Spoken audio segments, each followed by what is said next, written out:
기드온의 실패와 하나님의 신실함이란 제목으로 말씀 전하겠습니다. 기드온은 미디안의 연합군으로부터 크게 승리했습니다. 기드온이 경험한 승리는 우리가 상상할 수 없을 만큼 큰 승리였습니다. 한번 생각해 보십시오. 기드온이 300명과 함께 미디안 연합군과 싸웠습니다. 무려 13만 5천 명이나 되는 수많은 군대와 싸웠습니다. 누가 봐도 계란으로 바위를 치는 싸움이고, 이 싸움은 반드시 우리 인생에 일어나면 안 되는 싸움이고 피해야 되는 싸움이었습니다. 이스라엘 군사 한 명당 450명과 붙어서 이겨야 하는 싸움이었고, 미디안 연합군의 손에는 다 칼을 들고 있었습니다. 그때 이스라엘 백성들의 손에는 무엇을 들고 있었습니까? 나팔과 빈 항아리를 들고 있었습니다. 그런데 기드온은 그 어려운 싸움에서 승리했습니다. 여러분이라면 이 싸움에 참가해야 합니까? 도망쳐야 됩니까? 1인당 450명을 감당하실 수 있겠어요? 우리가 육아할 때 한 명도 감당이 안 되는데 450명 싸워서 이길 수 있으시겠습니까? 기드온이 큰 승리를 경험할 때 시험이 찾아왔습니다. 큰 승리를 경험한 사람들이 기드온을 찾아와서 요청합니다. 당신이 우리를 미디안 손에서 구원하셨으니 당신과 당신의 자손들이 우리를 다스리게 하소서. 이스라엘 백성들이 정말 무서운 이야기를 하고 있는 거죠. 뭐라고 말하는 거예요 지금? 당신이 우리를 미디안의 손에서 구원하셨으니 당신이 우리를 다스리소서. 굉장히 무서운 말 하고 있는 거예요. 누가 구원했습니까? 이스라엘을? 하나님이 구원하셨죠. 오늘 본 22절 말씀 같이 읽어보겠습니다. 그때에 이스라엘 사람들이 기드온에게 이르되 당신이 우리를 미디안의 손에서 구원하셨으니 당신의 아들과 당신의 손자가 우리를 다스리소서 하는지라. 아멘. 기드온이 사람들의 요청을 수락하고 왕이 되었습니까? 아니면 거절했습니까? 거절했습니다. 거절해야죠. 그런데 기드온이 거절하는 내용을 보면 너무 아쉬움이 남습니다. 거절도 잘해야 되는 것 같아요. 23절 말씀 같이 읽어보겠습니다. 기드온이 그들에게 이르되 내가 너희를 다스리지 아니하겠고 나의 아들도 너희를 다스리지 아니할 것이요 여호와께서 너희를 다스리시리라 하니라. 아멘. 기드온이 뭐라고 거절합니까? 내가 너희를 다스리지 아니하겠고 여호와께서 너희를 다스리시리라 이렇게 말합니다. 저는 이 말이 너무 아쉬워요. 기드온이 이렇게 말한 게 너무 아쉽습니다. 이 말을 하기 전에 기드온이 해야 했던 말이 있습니다. 그런데 그 말을 하지 않았어요. 사람들이 당신이 우리를 미디안 손에서 구원하셨으니 라고 말할 때 어떻게 해야 합니까? 기드온이 아니요 무슨 그런 말을 하세요 하면 손살이 치면서 사람들 입을 열지 못하게 막았어야죠. 제가 구원했다니 아니요 그런 말 하지 마세요 라고 말렸어야죠. 여러분 무슨 말입니까? 나도 당신들과 같이 하나님을 섬기는 자입니다. 나는 아무것도 한 것이 없습니다. 내가 한 것이 아니라 하나님이 우리를 구원하신 겁니다 라는 말을 해야죠. 그 다음에 나는 당신들을 다스리지 아니하겠고 여호와께서 당신들을 다스릴 겁니다 이 말을 해야 맞는 거죠. 그런데 그 말을 하지 않아요. 오직 구원은 하나님의 손에 있다는 것을 강조했어야 합니다. 이스라엘 백성들이 크게 착각하고 오해하고 있는데 기드온은 그런 이스라엘 백성들을 깨우지 않고 백성들이 기드온을 높이는 것을 그냥 거부하지 않아요. 말리지 않아요. 이게 얼마나 무서운 일인지 모릅니다. 우리 인생의 큰 승리, 큰 은혜와 성취를 경험할 때 찾아오는 시험과 유혹이 있다는 것을 기억하고 조심해야 합니다. 왜 기드온은 이런 실수를 했을까요? 저는 이 말씀 보면서 도대체 왜 기드온이 이런 실수를 했을까? 사람들이 당신이 미디안으로부터 우리를 구원했으니 우리의 왕이 되어주세요 라고 할 때 막 손살치면 무슨 말을 지금 형제님 무슨 말을 그렇게 합니까? 아니에요. 하나님이 구원하셨습니다. 나는 당신들을 다스리지 않을 것이고 여호와께서 당신을 다스릴 겁니다. 이렇게 말해야 되는데 그렇게 말을 못했잖아요. 왜 기드온이 이런 실수를 했을까 제가 생각해 봤습니다. 누구보다 자기 객관화가 잘 돼 있던 사람이에요. 내가 얼마나 부족하고 연약한지를 잘 알고 있는 사람이었습니다. 큰 승리와 성취감에 취해서 하나님을 높이지 않고 하나님의 영광을 가로챘어요. 그래서 기드온에게 있었던 일들을 제가 복기해 봤습니다. 어디서부터 도대체 잘못된 것일까? 기드온이 하나님한테 표적을 구하면서 잘 달려갔잖아요. 미디안 연합군들 다 무찔렀잖아요. 어디서부터 잘못된 걸까? 제가 복기를 해봤어요. 성경을 보니까 아마도 그 전에 만났던 미디안 왕들의 말이 기드온의 마음에 틈을 만들었던 것 같아요. 에베소서 4장 27절 말씀 같이 읽어보겠습니다. 마귀에게 틈을 주지 말라. 아멘. 마귀는 우는 사자처럼 우리를 집어삼키려고 엿보고 있습니다. 언제 엿봅니까? 항상 엿보고 있죠. 우리 마음에 틈이 생기는 걸 항상 기다리고 또 틈이 생기지 않으면 틈이 생기도록 유혹합니다. 그리고 틈이 생기면 그 틈으로 악한 생각을 집어넣고 사로잡아서 우리를 휘두르고 죄를 범하게 만듭니다. 그렇게 가론 유다도 예수님을 은 30에 팔아 넘기게 되었었죠.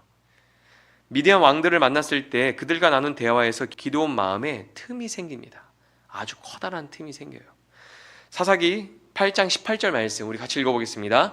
이에 그가 세바와 살문나에게 말하되 너희가 다볼에서 죽인 자들은 어떠한 사람들이 있느냐 대답하되 그들이 너와 같아서 하나같이 왕자들의 모습과 같더라 하니라. 아멘. 세바와 살문나가 이제 붙잡혀서 이제 살고 싶어서 기드온에게 아첨합니다. 당신을 닮아서 내가 죽인 사람들이 다 왕의 아들처럼 보였습니다. 이건 무슨 말이요? 기드온을 굉장히 높여준 말이죠. 당신을 닮아서 다른 사람들이 다 왕의 자녀처럼 보였습니다. 아첨하는 말이고 거짓말입니다. 그런데 거짓말의 특징이 하나 있는데 다들 아시죠? 거짓말은 들어도 좋아요. 거짓말인 거 알아도 좋습니다. 세바와 살문나가 살고 싶어서 기드온에게 아첨하는 말을 했어요. 거짓말을 했단 말이에요. 내가 죽인 사람들 보니까 다 당신을 닮아서 왕의 아들처럼 보이더이다. 그리고 나서 기드온은 왕들에게 수치심을 주기 위해서 어린 소년의 손으로 그들을 죽이려고 했습니다. 그래서 아들에게 그들을 죽이라고 말했지만 너무 어려서 그 아들이 차마 죽이지 못해요. 그때 뱀의 혀를 가진 세바와 살문나가 수치스러운 죽음을 피하기 위해서 기드온을 자극해요. 도발합니다. 당신이 용사라면 할 일을 어린아이에게 맡기지 말고 직접 해오시오. 뭐라고 말해요? 당신이 정말 용사라면, 당신이 사내라면 할 일을 어린아이한테 맡기지 말고 직접 해보시오. 이렇게 도발한단 말이에요. 한번 말씀 읽어보겠습니다. 사사기 8장 20절에서 21절입니다. 그의 맏아들 여델에게 이르되 같이 읽겠습니다. 일어나 그들을 죽이라 하였으나 그 소년이 그의 칼을 빼지 못하였으니 이는 아직 어려서 두려움함이었더라. 세바와 살문나가 이르되 네가 일어나 우리를 치라. 사람이 어떠하면 그의 힘도 그러하니라 하니 기드온이 일어나 세바와 살문나를 죽이고 그들의 낙타목에 있던 소승달 장식들을 떼어서 가지니라. 아멘. 여러분 18절에서 기드온이 뱀의 혀를 가진 세바와 살문나의 아첨하는 말, 거짓말을 듣습니다. 그리고 21절에서 네가 어떤 사람인지 네 힘으로 증명해봐라 라는 말을 들어요. 그리고 왕들을 죽인 후에 그들의 장식을 취합니다. 기드온의 이야기를 통해서 악한 말이 얼마나 무서운지 알 수 있어요. 악한 사람들이 하는 말이 우리에게 얼마나 치명적인 영향력을 끼치는지 알 수 있습니다. 기드온이 미디안 왕들을 추격해서 죽이기 전까지는 기드온이 하는 일들은 하나님의 뜻을 따르는 순종이었습니다. 기드온이 하는 일들이 뭐였다고요? 하나님의 뜻을 이루어가는 순종이었습니다. 이스라엘을 미디안 손에서 구원하는 일이었습니다. 그런데 세바와 살문나의 짧은 대화가 기드온의 마음을 병들게 만들고 그 마음에 커다란 틈을 만들었습니다. 기드온 안에 있는 욕망을 자극하고 하나님 뜻에서 멀어지게 만들었어요. 그때부터 기드온은 하나님의 뜻을 행하고 하나님을 높이는 길에서 벗어나서 자기를 증명하는 길로 가게 되었습니다. 이게 얼마나 무서운 일인가요? 하나님의 뜻을 따라 순종하고 있었잖아요. 근데 악인이 하는 그 악한 말, 아첨하는 말, 거짓말, 그를 도발하는 그 말이 그의 마음을 병들게 하고 그 마음의 틈에 들어가서 그가 걸어가는 길, 하나님을 높이고 하나님의 뜻을 이루고 순종하는 그 길을 자기를 증명하고 높이는 길로 바꿔버렸어요. 네가 어떤 사람인지 네 힘으로 증명해봐라. 그 말 던지고 세바와 살므나가 죽었거든요. 근데 그들은 죽었지만 여전히 그 말의 영향력은 남아있는 거예요. 기드온이 하나님을 높이고 하나님의 뜻을 이루어가는 길에서 벗어나서 자기를 증명하는 그 길을 가기 시작한단 말이에요. 악한 사람의 말이 기드온의 마음에 심겨지고 둥지를 틀어서 그에게 영향을 주고 있죠. 이 무서운 일은 우리에게도 쉽게 일어나는 일이기도 합니다.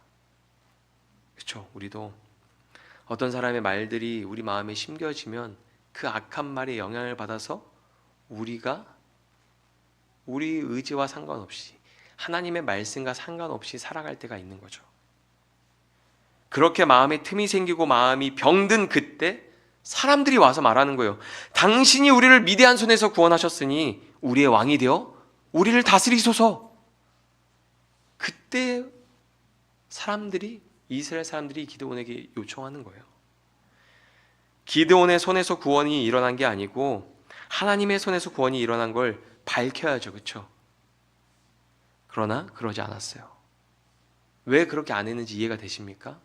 이미 그 마음에 틈이 생겼고 악한 말이 이미 장악당했어요. 정상적이었다면 무슨 말을 하시는 겁니까? 형제님들, 지금 이 일은 내가 한 게 아니라 하나님이 하신 겁니다. 살아계신 하나님이, 전능하신 하나님이 하신 겁니다. 제가 어떻게 이 일을 합니까? 그렇게 했겠죠. 정상적이었다면. 근데 마음이 병들고 마음의 틈에 악한 말이 심겨지고 그것들이 자리를 잡으니까 하나님의 손에서 구원이 일어난 걸 밝혀야 하는데 그러지 않습니다. 하나님의 뜻을 이루고 하나님을 높이는 길에서 벗어나 자기를 높이고 자기를 증명하는 길로 들어섰기 때문이에요. 이미 그 길에 들어섰기 때문이에요. 성경을 읽을 때 만약에 우리가 성경을 한 페이지씩 이렇게 넘겨서 읽을 때 BGM이 나온다면 저는 이 장면부터 노래가 바뀔 것 같아요. 당신이 미디안의 손에서 우리를 구원하셨으니 우리를 다스리소서. 그때 기드온이 침묵해요. 그때 갑자기 BGM이 나오는 거죠. 스산한 BGM.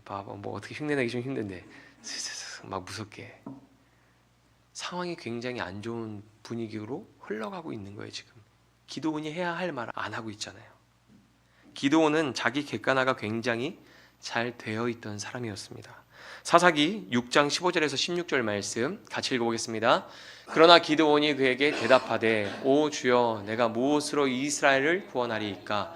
보소서, 나의 집은 므낫세 중에 극히 약하고 나는 내 아버지 집에서 가장 작은 자니이다 하니 여호와께서 그에게 이르시되 내가 반드시 너와 함께하리니 내가 미디안 사람 치기를 한 사람을 치듯 하리라 하시니라. 아멘. 여러분, 내가 얼마나 크고 강한지는 중요하지 않습니다. 나에게 승리할 확률이 얼마나 높은지 중요하지 않습니다. 내가 얼마나 연약한지 그것도 중요하지 않습니다. 하나님이 나와 함께 하신다는 사실이 가장 중요합니다. 그런데 큰 승리를 경험하고 거짓말의 영향을 받아서 기드온은 자기를 증명해야 하는 잘못된 길로 가기 시작합니다.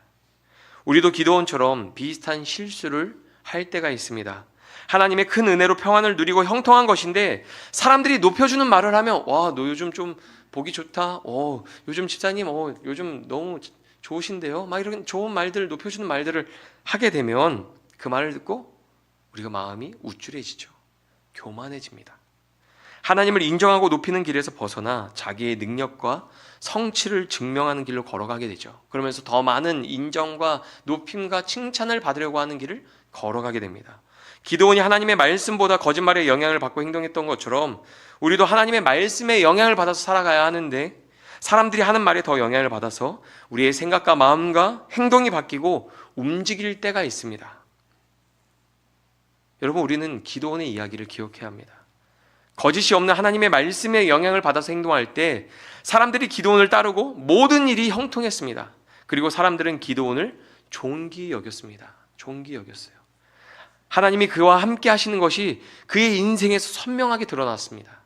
하지만 기드온이 거짓말에 영향을 받고 행동할 때, 자기를 증명하는 삶을 살아갈 때 그 끝은 좋지 않았습니다. 사사기 8장 34절 35절 같이 읽겠습니다.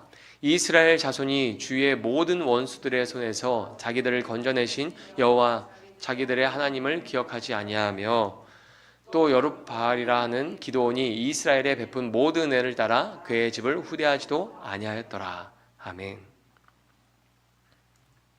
한때 당신과 당신 자손이 우리를 다스리게 하소서라고 요청했던 이스라엘은 기드온이 베푼 은혜를 잊어버리고 그들에게 선을 베푸지 않아요. 기드온의 집안은 이스라엘에서 존중받지 못했습니다. 엄청 큰 승리를 성취한 사람이잖아요. 오늘날로 따지면 거의 우리나라에서 이순신 장군 같은 사람이잖아요.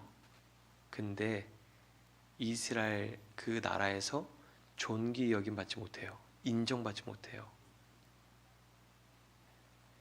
이것이 자기를 증명하는 길을 걸어간 결과입니다. 기드온이 그렇게 된 이유가 34절에 나옵니다.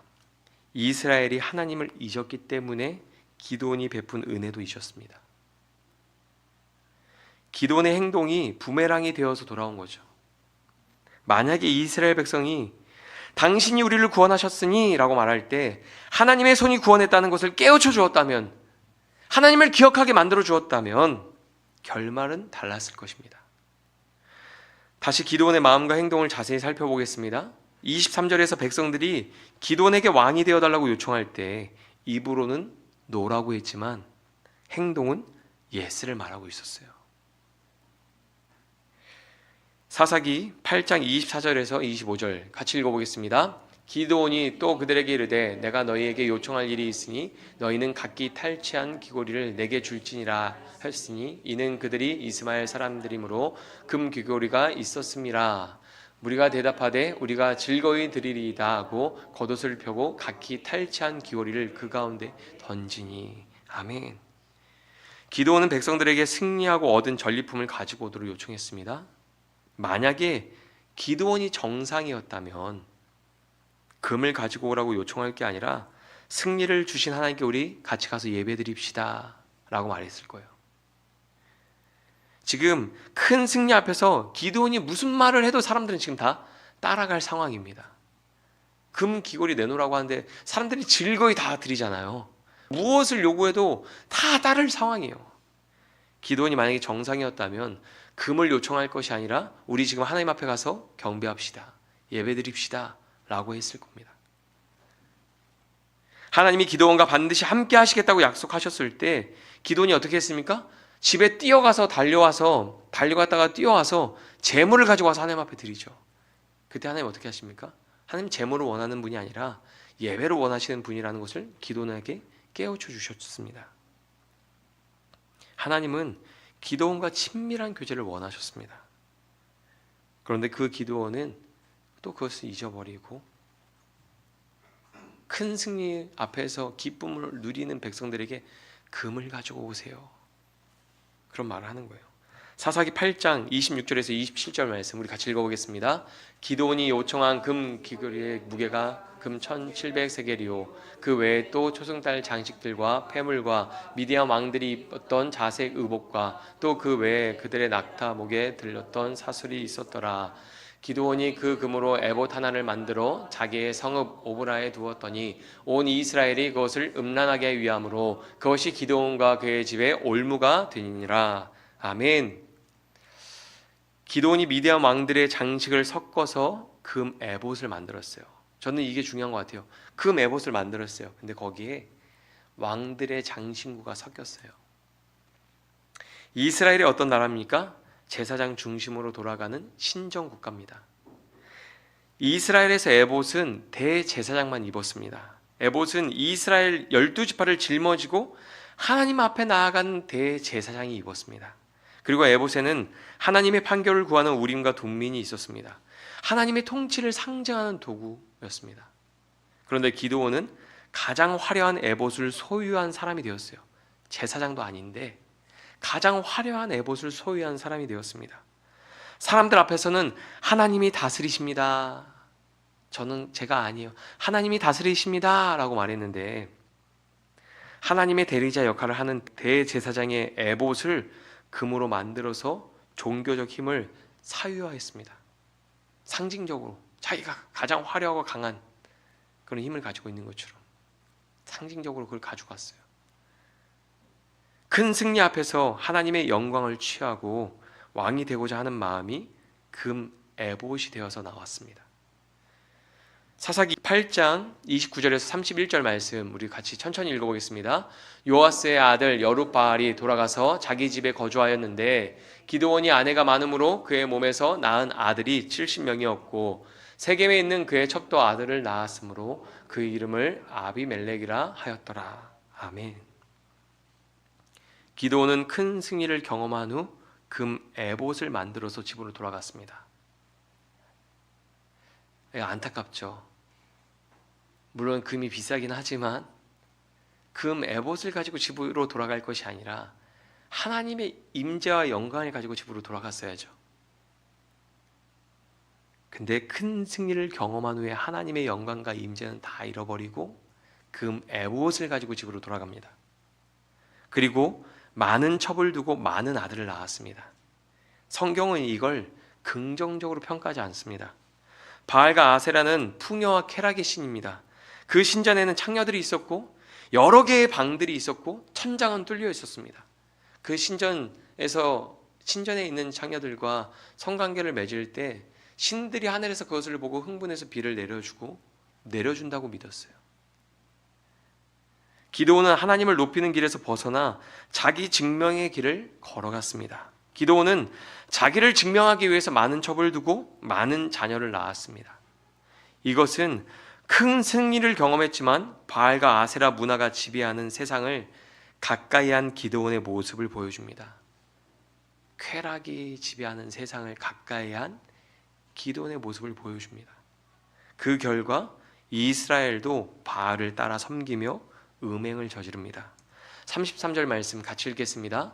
기드온이 이미 죽음에 이스라엘 자손이 돌아서서 바알들을 따라가 음행하였으며 또 바알 브릿을 자기들의 신으로 삼고. 아멘. 굉장히 마음이 아프고 안타까운 일이 일어난 거죠. 기드온은 첩을 통해서 낳은 아들의 이름을 아비멜렉이라고 지었습니다. 그 이름의 뜻은 무엇인지 아세요?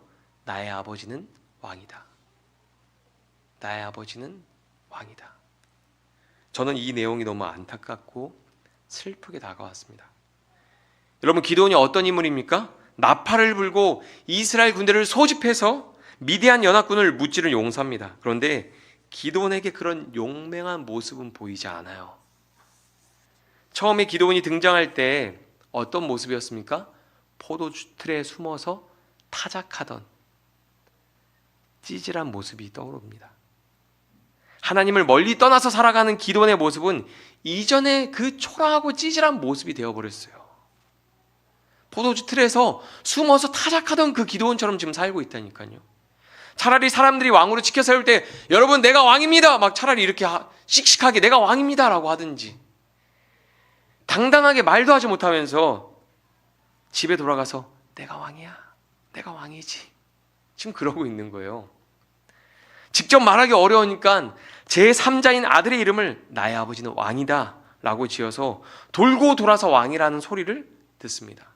한번 여러분 상상해 보세요. 기드온이 아들을 부릅니다. 아비멜렉, 나의 아버지는 왕이다. 잠깐 와볼래? 아빠가 좀 심부름 시킬 게 있거든. 아비멜렉, 나의 아버지는 왕이다. 다른 사람들이 주변에서 그 아들의 이름을 불러요. 아비멜렉, 나의 아버지는 왕이다. 그 소리를 들으면서 기드온은 대리만족을 하고 있었겠죠. 아, 사람들이 나를 왕으로 부르는구나. 큰 승리를 경험한 기드온은 찌질하고 초라한 모습으로 살아가요. 하나님의 영광과 임재를 다 잃어버리고 초라한 모습으로 살아갑니다. 미디안 사람들을 피해서 포도주 틀에서 숨어서 타작했던 것처럼 하나님의 시선을 피해서 집에서 왕노릇하면서 내가 왕이야 라고 말하며 살아갑니다. 이런 기드온의 모습이 너무 안타깝습니다.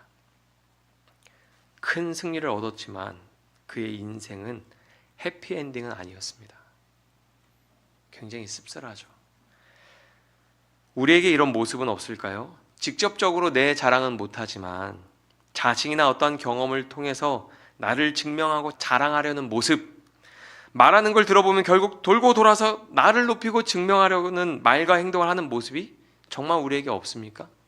직접적으로 나 이거 잘했어, 나 이거 성공했어, 이거 좋아 막 이러면서 칭찬 듣고 인정받고 싶지만 그렇게 말하기 어려우니까 결국 돌고 돌아서 그러네 잘됐다 하면서 뭐 자식 자랑을 하든 아니면 뭐 내가 경험했던 일들 이야기하든 결국은 네가 최고네, 당신이 최고네, 잘했다 좋겠다, 그렇게 나를 높이고 증명하라고 돌고 돌아서 그 말을 듣기 위해서 했던 말과 행동들 없으세요?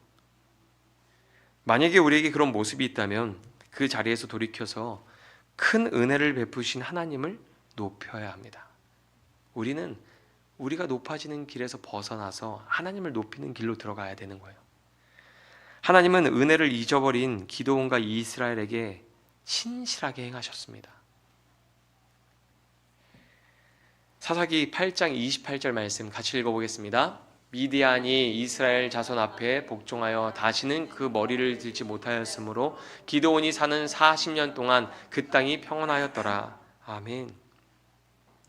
만약에 제가 하나님이었다면 평안을 주지 않았을 거예요. 내 손으로 구원했는데 뭐 기드온 손으로 구원했다고? 이스라엘 백성들 뭘 모르네 지금. 아직도 정신 못 차렸네. 아니 한 바퀴 더 굴러 막 이러면서 미디안 말고 이제 다른 민족 데리고 가서 한 바퀴 더 굴리고 나를 찾을 때까지 내 손으로 구원받은 거 인정할 때까지 막 굴릴 것 같아요. 기드온 너는 왜 가만히 있냐? 안 되겠다 기드온 넌 집에서 혼자 굴러라 막 이렇게 할 것 같아요. 얼차려주고 막 그래 너네는 자녀가 70명이지 한 명 육아하는 것도 힘든데 어디 육아로 고생해봐 막 이러면서 막 70바퀴 굴리고. 저라면은 약속을 지키지 않을 것 같은데 하나님은 그렇게 하지 않으세요. 잘 생각해 보세요. 지금 기드온과 이스라엘 백성들이 큰 승리를 경험하고 나서 하나님한테 어떻게 했는지 생각해 보세요. 기드온과 이스라엘 향해서 하나님은 신실하게 약속을 지키시고 그들에게 평안을 주셨습니다. 그게 우리 하나님이시거든요. 또 하나 성경을 보면 기드온에 대한 이야기를 기록할 때 금 에봇을 만들어서 이스라엘의 영적 타락을 일으킨 죄인으로 기록하지 않아요. 분명히 기드온은 금 에봇을 만들어서 이스라엘을 영적 타락으로 이끌고 갔거든요. 그 일에 시발점이 기드온이 있거든요. 그런데 성경은 그렇게 기록하지 않고 그를 여룻바알이라 하는 기드온이라고 기록하고 있습니다. 여룻바알이라 하는 기드온. 여룻바알은 하나님을 위해서 바알과 싸웠다는 뜻입니다. 하나님은 기드온을 하나님을 위해서 바알과 싸운 사람으로 기억하십니다. 하나님을 높이는 길에서 벗어나 죄를 범하는 시간이 더 길었고 순종하는 시간이 짧았지만 하나님은 기드온의 순종을 기억해 주셨어요. 영원히 기억해 주셨습니다. 그리고 히브리서에 기드온의 이름이 올라가요. 같이 읽어보겠습니다. 내가 무슨 말을 더하리요? 기드온, 바락, 삼손, 입다, 다윗 및 사무엘과 선지자들의 일을 말하려면 내가 시간이 부족하리로다.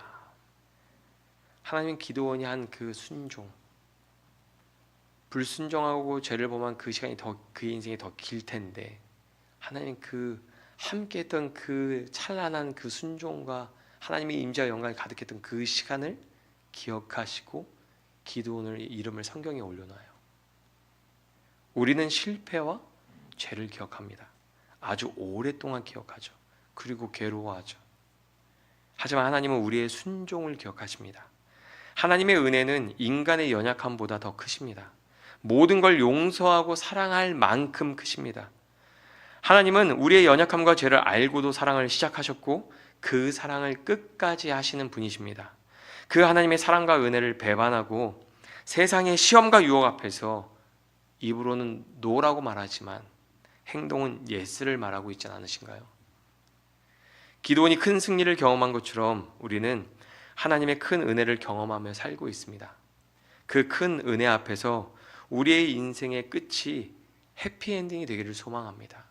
하나님의 임재와 영광이 항상 우리 삶에 가득하고 우리가 집에 들어갈 때 집에도 그 임재와 영광이 가득하고 모든 사람들이 나와 나뿐만이 아니라 나의 가정까지도 존귀하게 여기는 그 은혜가 있는 그 삶을 살아가시기를 축복합니다.